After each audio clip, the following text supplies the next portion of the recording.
Good morning, everyone, and Shabbat Shalom. Do you ever have a situation where someone asks you for help and you're doubtful as to whether they really need it, and you question whether you should help because maybe they're not being honest or they're taking advantage of you?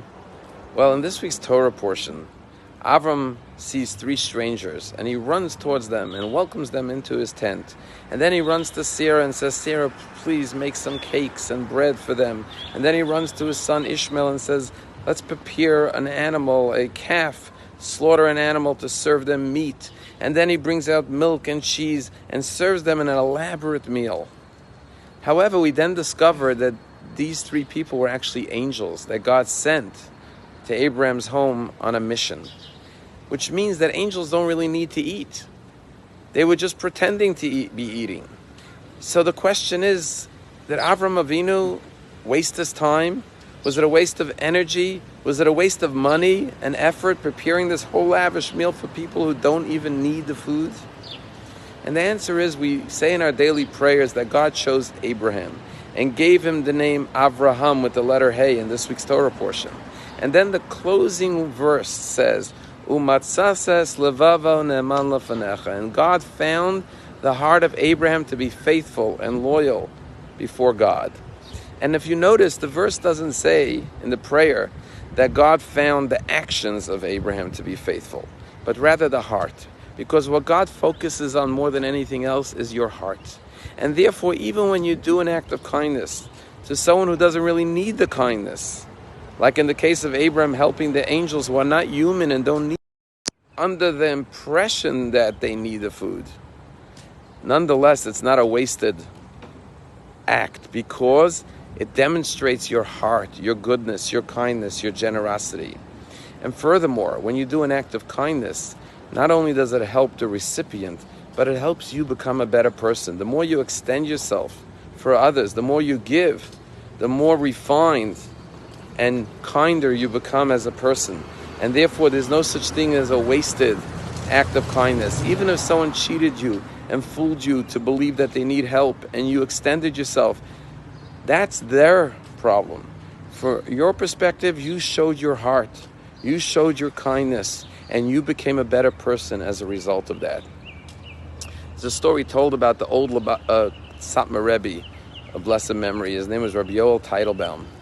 And he was a very generous man. He helped a lot of people. And one day a poor man came to him and said, Rabbi, my wife is ill and I'm unemployed and my kids have to get married and I don't have money to marry off my children. Could you please help me? The rabbi, of course, wanted to help. He opened up his drawer and he happened not to have any money in his drawer. Normally, Hasidim, his followers, would bring him charity and he would give it out to people in need. But that day he had nothing in his drawer. So he buzzed his assistant from the next room to come in. And he said, tell me, do you have any money, any cash in the office? And he said, I do. He says, can you please bring me $2,000? Now, this was a story many years ago. $2,000 was a lot more than today. And the assistant handed it to the Rebbe and left. And the Rebbe gave this man $2,000 and he blessed him. He said, God should help you. Everything should work out. The man left the Rebbe's office. And then the assistant came back into the Rebbe's office. And he said, Rebbe, did you give the money to that man? I hope you didn't. And the rabbi said, yeah, I did. Why not? And the assistant of the Rebbe said to the Rebbe, why did you give it to me? He said, well, his wife is sick. He's unemployed. His kids need to get married. He needs money. And the assistant of the Rebbe, the Gabbai, said, I'm sorry to tell you this, Rebbe, but the man is a con artist. He's a fraud. He's a liar. His wife is not sick. He's not unemployed. He lives very nicely. His kids don't need to get married. He took advantage of you. And the Rebbe looked at his assistant and said, thank God, Baruch Hashem, I'm so happy to hear that. He said, I was so distressed to hear about his terrible, sad plight. His wife is sick. He's unemployed. His kids can't get married because he can't afford to marry them off.